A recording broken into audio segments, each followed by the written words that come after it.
পবিত্র কোরআন শরীফের মধ্যে আল্লাহ পাক রব্বুল আলামিন ইরশাদ করেন, ওয়াল্লাযীনা ইয়াবিতুনা লিরাব্বিহিম সুজদাও ওয়া কিয়ামা। আল্লাহ পাক রব্বুল আলামিনের এমন কিছু বান্দা আছে, ইয়াবিতুনা লিরাব্বিহিম, যারা আল্লাহর জন্য রাত্রি জাগরণ করে, সুজদাও ওয়া কিয়ামা, সাজদারত অবস্থায় এবং দণ্ডায়মান অবস্থায়। यानी अल्लाह के कुछ महबूब तरीन बंदे हैं जो रातों को बेदार रहते हैं, रुकू की हालत में और सजदे की हालत में। अल्लाह पाक रब्बुल आलमीन এমন প্রিয় বান্দা যারা মধ্যরাতের পর শেষ প্রহরে আল্লাহর ইবাদতরত থাকে, যে জায়গায় আমাদের মতো সাধারণ মুসলমান যারা ঘুমিয়ে থাকি এবং ফজর অবধি ঘুমায়, কিন্তু আল্লাহর এমন কিছু প্রিয় মাহবুব বান্দা থাকে যিনারা রাত্রি জাগরণ করে আল্লাহর ইবাদতরত থাকে। ওই ইবাদতকারী এবং আল্লাহ পাক রব্বুল আলামিনের ইবাদত গুজার বান্দার মধ্যে একজন হলেন সৈয়দ সুলতান মাহমুদ আশরাফ সিকনানী রাহমাতুল্লাহ আলাইহি। আল্লাহ রাসূল সাল্লাল্লাহু আলাইহি ওয়াসাল্লাম হাদিস শরীফের মধ্যে বলেন, এই হাদিসটি মাজমাউস যাওয়ায়েদ এবং অন্যান্য গ্রন্থের মধ্যে উল্লেখিত রয়েছে। আল্লাহ রাসূল সাল্লাল্লাহু আলাইহি ওয়াসাল্লাম বলেন, প্রত্যেক যুগে এমন কিছু ব্যক্তি থাকবে যাদেরকে বলা হয় আবদাল, ইউকালু লাহু আল আবদাল, যাদেরকে আবদাল বলা হয়, যাদের ওসিলাতে আল্লাহ পাক রুজি দান করেন, ওয়া বিহিম ইউযাকুনা ওয়া বিহিম ইউনসারুনা, যার মাধ্যমে যাদের ওসিলায় তোমাদেরকে রুজি দান করা হবে, যাদের ওসিলায় তোমাদের সহযোগিতা করা হবে। यानी हदीस पाक में आया है कि कुछ ऐसे अब्दाल होते हैं दुनिया में जिनके तवस्सुल से अल्लाह हमें रोजी अता फरमाता है, जिनके वसीले से अल्लाह पाक हमारे मसाइब को दूर फरमाता है, जिनके वसीले से अल्लाह पाक हमारी मदद फरमाता है। तो बहुत से लोग आज के दौर में वसीला वगैरह को शिर्क बिदअत का फतवा लगाकर मुंह बंद कर देते हैं। मैं उन्हीं लोगों को जवाब देना चाहता हूँ, मुस्तफा जाने रहमत सल्लल्लाहु अलैहि वसल्लम की बारगाह में ये जवाब मिल गया कि सुनो, ये वसीले का इनकार करने वालों, वसीले से ही तुम्हें रोजी मिलता है, वसीले से ही तुम्हारी मदद होती है, वसीले से ही तुम्हारे ऊपर बारिश नाज़िल होती है। সুতরাং আল্লাহর প্রিয় বান্দাদের ওসিলার মাধ্যমে আল্লাহ পাকের বরকত নাযিল হয়। ওই সমস্ত প্রিয় বান্দা মুত্তাকি পরহেজগার বান্দাদের মধ্যে একজন মহান ব্যক্তিত্ব, আল্লাহর প্রিয় মাহবুব বান্দা, আল্লাহর নবীর প্রিয় উম্মত, একজন ওলিয়ে কামিল সৈয়দ সুলতান মাহমুদ মখদুম আশরাফ সিকনানী রাহমাতুল্লাহি তাআলা। ইরান শহরে, ইরানের একটি পুরনো শহর যার নাম হচ্ছে সিমনা। ईरान का एक बहुत कदीम शासक था जिसका नाम था सिमना। ইরানের সেই সময় একজন সুবিখ্যাত একজন বাদশা ছিলেন, একজন মুত্তাকি আদিল ন্যায়পরায়ণ একজন আদিল বাদশা ছিলেন, যিনি বাদশার সাথে সাথে পরহেজগার, মুত্তাকি, দিনদার এবং ন্যায়পরায়ণ ছিলেন। সেই সময় 712 হিজরিতে হুজুর সুলতান সৈয়দ মাহমুদ মখদুম আশরাফ সিকনানী রাহমাতুল্লাহ আলাইহি সিমনা নামক শহরে ইরানে জন্মগ্রহণ করেন। 712 हिजरी में आपकी विलादत होती है। मखदूम अशरफ सिकनानी रहमतुल्लाहि ताआला अलैह प्राथमिक शिक्षा, प्राथमिक तालीम বড় বড় বুজুর্গানে দিন, বড় বড় উলামায়ে কেরামের কাছ থেকে অর্জন করেছিলেন। সৈয়দ সুলতান মখদুম আশরফ সিকনানী रहमतुल्लाह আলাইহি যখন মাত্র 7 বছর ওনার বয়স, কোরআনে পাক 7 ভাবে পড়া হয়। অনেকে জানে 7টি কিরাতে কোরআন পড়া হয়, মানে কোরআনকে 7 ভাবে পড়া হয়। আল্লাহ পাক ওইভাবে নাযিল করেছেন। যেমন মালিক ইয়াউমিদ্দিন, এটাকে মালিক ইয়াউমিদ্দিন বলে পড়া হয়। মালিক ইয়াউমিদ্দিন হলো মালিক ইয়াউমিদ্দিন। তো কোরআন 7 ভাবে পড়া হয়, কারণ আরব ভাষীদের মধ্যে 7 ভাবে আরবি ভাষা বলা হতো। তো এই 7 ভাবে কোরআন নাযিল হয়েছে। তো এই যে 7 ভাবে কোরআন পড়া হয়, হুজুর মখদুম আশরফ সিকনানী রাহমাতুল্লাহ আলাইহি ইনার যখন মাত্র 7 বছর বয়স, ইনি তখন 7 ভাবে কোরআনকে সম্পূর্ণ করেছেন।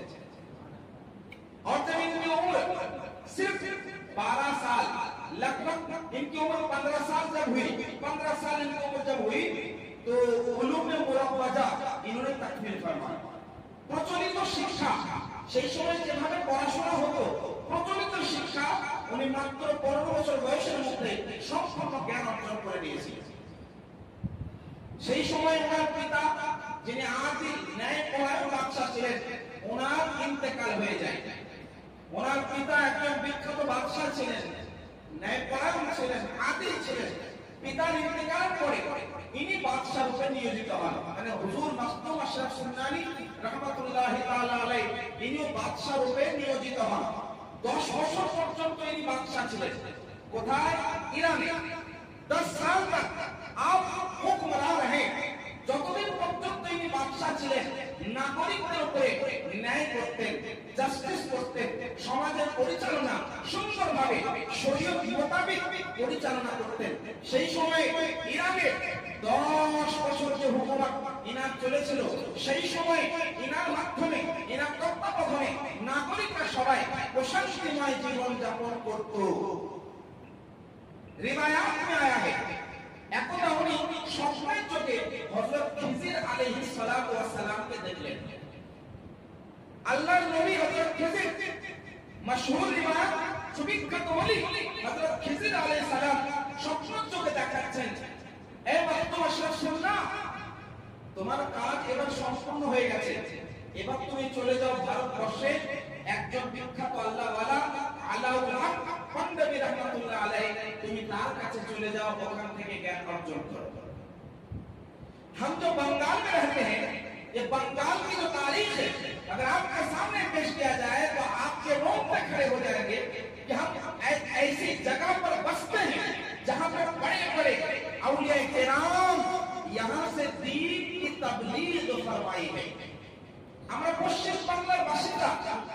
আমি সময় মোতাবেক আগামী দিনে এই পশ্চিম বাংলার বুকে বুজুর্গানে দিন, আউলিয়া কেরামের যে খিদমত রয়েছে সেগুলো নিয়ে আলোচনা করব। এই পশ্চিম বাংলা একজন সুবিখ্যাত ওলি, ওলিয়ে কামিল, একজন আল্লাহ প্রিয় বান্দা, যিনার নাম হযরত আলাউল হক পান্ডবী রাহমাতুল্লাহ আলাইহি, যিনি পশ্চিম বাংলার মালদা পান্ডুয়া নামক এলাকার বাসিন্দা ছিলেন।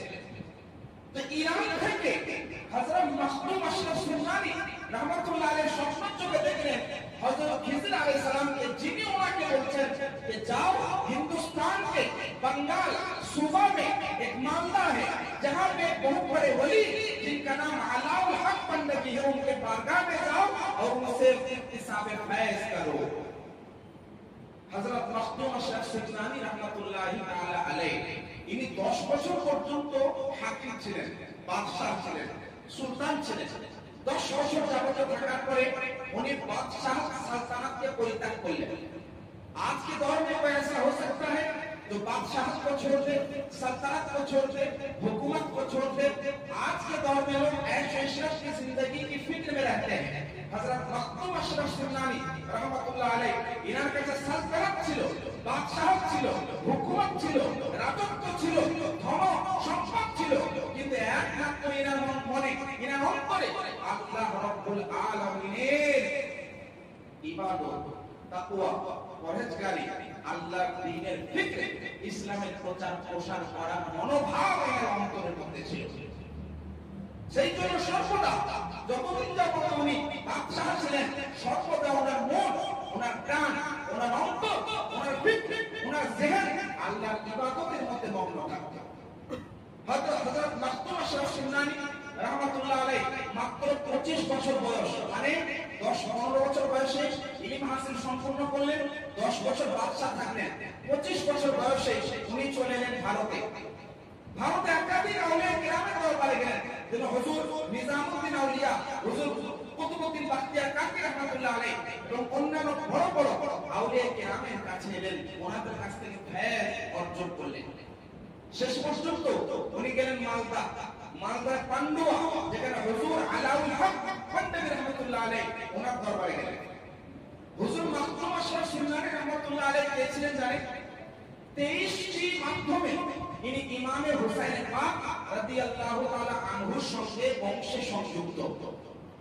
মানে ইনি পিতৃর দিক থেকে, ইনার পিতা, তার পিতা, তার পিতা, তার পিতা, পিতৃর দিক থেকে 23 জনের পরে ইনি হুজুর ইমাম সাইয়্যিদুল ইমাম আলী মাকাম ইমামে হুসাইন পাক রাদিয়াল্লাহু তাআলা আনহুর সঙ্গে সংযুক্ত মা ফাতেমাতুজ জাহরা রাদিয়াল্লাহু তাআলা আনহার ঘরানার একজন পুত্র হলেন হুজুর মাকতুম আশরাফুল নবী রাহমাতুল্লাহ আলাইহি। ये सादात में से आले रसूल थे হুজুর মাকতুম আশরাফুল নবী রাহমাতুল্লাহ আলাইহি। যখন মালদা এলেন অর্থাৎ আমাদের পশ্চিম বাংলায় পান্ডুয়া গেলেন হুজুর আলাউল হক কান্দাবী রাহমাতুল্লাহি তাআলা আলাইহি। ওনার কাছে জ্ঞান অর্জন করলেন, মারিফাত অর্জন করলেন, তাকওয়া অবলম্বন করার পদ্ধতি শিখলেন। ওনার কাছে দীর্ঘদিন থাকার পরে রিয়াজাত ও মুরাকাবার মধ্যে লিপ্ত থাকলেন, ইবাদত ও রিয়াজাতের মধ্যে যুক্ত থাকতেন। একদা হুজুর আলাউল হক কান্দাবী রাহমাতুল্লাহ আলাইহি ওনাকে মুরিদ করে নিলেন, ওনার বায়াত করে নিলেন। উনি বায়াত করলেন এবং উনি ওনার মুরিদের অন্তর্ভুক্ত হয়ে গেলেন। হুজুর আলাউল হক কান্দাবী রাহমাতুল্লাহ আলাইহি কিছুদিন পর ওনাকে বললেন, এবার তুমি চলে যাও ইউপি উত্তর প্রদেশের একটি শহর যেটাকে ফায়জাবাদ, পুরনো ফায়জাবাদ জেলা, যেটা এখন আম্বেদকর নগর জেলার অন্তর্ভুক্ত কাছোচা নামক এলাকায়।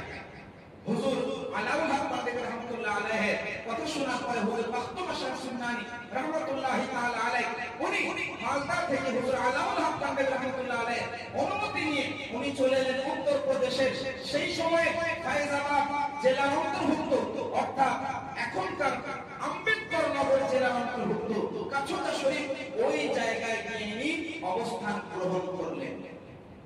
हुजूर मखदूम अशरफ नबी रहमतुल्लाह अलैह चूंकि आले रसूल थे, सादात में से थे, आपने वहां पे क़याम फरमाया और वहां पे दीन और इस्लाम की तबलीग और तरदीद और इशाअत काम करते। हुजूर मखदूम अशरफ नबी रहमतुल्लाह अलैह শুধু একটি সাধারণ ব্যক্তিত্বের নাম নয়, একজন যে আল্লাহর প্রিয় বান্দা ছিলেন এতটুকুই নয়, বরং একজন পরহেজগার, মুত্তাকি এবং একজন আবিদ গুজার, ইবাদতগুজার এবং ইসলামের প্রচারক এবং প্রসারক ছিলেন। উনি লেখনের মাধ্যমে, বক্তব্যের মাধ্যমে, আমলের মাধ্যমে উনি ইসলামের প্রচার প্রসার করেছেন। वो सिर्फ आलिम दीन नहीं थे, आपकी तसनीफात बहुत ज्यादा थी। অনেক কিতাব লিখেছেন। যেহেতু ইরানের বাসিন্দা ছিলেন, ইরানের ফার্সি ভাষা চলে, উনি একাধিক কিতাব ফার্সি ভাষার মধ্যে লিখেছেন। অনেক কিতাব এখনো পর্যন্ত ছাপে নাই, অনেক কিতাব হয়তো পাওয়া যায় না, এখনো অনেক কিতাব পাওয়া যায় যেগুলো এখনো মানুষ অনেকে পড়ার পরে, অধ্যয়ন করার পরে ইসলামের গভীর জ্ঞান অর্জন করে। সর্বপ্রথমে সম্ভবত 712 হিজরির পরে উনি একটি কিতাব লিখেছিলেন, যে কিতাবটির নাম হলো তাসাউফ আখলাক, উর্দু ভাষায়। বর্ণনার মধ্যে পাওয়া যায় এটা প্রথম কিতাব উর্দু আদবে, এটা প্রথম কিতাব। এর আগে কেউ উর্দু ভাষায় উর্দু আদবের কিতাব লেখেন। हुजूर मखदूम अशरफ नबी रहमतुल्लाह अलैह ईरान से जब हिंदुस्तान आए तो आपने उर्दू जुबान में तस्नीफ फरमाई। उर्दू अदब की ये पहली किताब थी, उससे पहले कोई किताब नहीं लिखी गई। हुजूर मखदूम अशरफ नबी रहमतुल्लाह ताआला अलैह কাছোচা শরীফে যাওয়ার পরে ওখানে দ্বীনের প্রচার প্রসারে লিপ্ত হয়ে গেলেন এবং জনগণের মাঝে উনি তাকওয়ার মাধ্যমে, পরহেজগারের মাধ্যমে, ইবাদতের মাধ্যমে, লিখনের মাধ্যমে, বক্তব্যের মাধ্যমে জনগণকে ইসলামের দিকে আকৃষ্ট করতে লাগলেন। একাধিক জনগণ যারা সেই সময়ে ইসলাম থেকে অবগত ছিল না, ইসলাম থেকে অবহিত, তাদেরকে করা হয়নি, হুজুর মখদুম আশরাফ নবী রাহমাতুল্লাহ আলাইহির মাধ্যমে সেই সময়ে ইসলাম সম্পর্কে মানুষ অবগত হতে পারে। आज থেকে 600 বছর আগে हिंदुस्तान কেমন ছিল? आज से 600 साल पहले का हिंदुस्तान कैसा था? ना तो लोग उस जमाने में दीन और इस्लाम के बारे में ज्यादा आगाही थी। हुजूर ख्वाजा गरीब नवाज रहमतुल्लाह ताआला अलैहिর মাধ্যমে ইসলাম প্রচার প্রসার হয় ভারতবর্ষ থেকে, কিন্তু ধীরে ধীরে মুসলমান বিভিন্ন ধর্মের সঙ্গে যুক্ত হওয়ার কারণে, বিভিন্ন বাতিল পন্থীদের সঙ্গে যুক্ত থাকার কারণে গুমরাহির মাধ্যমে, পথভ্রষ্টতার মাধ্যমে লিপ্ত হয়ে যায়। হুজুর খ্বাজা গরিব নওয়াজ রাহমাতুল্লাহ আলাইহির মুরিদদের মধ্যে হুজুর মখদুম আশরাফ নবী রাহমাতুল্লাহ তাআলা আলাইহির মতো ওলিদের মাধ্যম দিয়ে আমাদের এই ইসলাম প্রচারের প্রসার কাজ হয়েছে। এবং যার কারণে আলহামদুলিল্লাহ আমরা ইসলামের মতো সুবর্ণ একটি ধর্ম এবং সুন্দর মনোনীত একটি ধর্ম, আল্লাহর প্রিয় ধর্ম মাযহাবে ইসলামের অন্তর্ভুক্ত হতে পেরেছে। হুজুর মখদুম আশরাফ নবী রাহমাতুল্লাহ আলাইহির একটি ওয়াকিয়া ঘটনা পাওয়া যায়। এনার অনেকগুলো কল ছিল, মূল্যবান কিছু বাণী ছিল। এনার কয়েকটি মূল্যবান বাণীর মধ্যে একটি মূল্যবান বাণী হলো এটাই, উনি বলতেন যে ওলি वो होगा, यानी वली उसे कहा जाएगा जो इस्लाम की तालीम और इस्लाम का इल्म उसके अंदर होगा। यानी इल्म की रोशनी अगर ना हो तो वली किस चीज का? উনি আরেকটি কথা বলতেন, সে কথাটি হলো এই যে মানুষকে সর্বদা একটি জিনিস মাথায় রাখতে হবে, আর সেই জিনিসটি হলো এই ইসলামের প্রতি দয়া, মহব্বত, ভালোবাসা।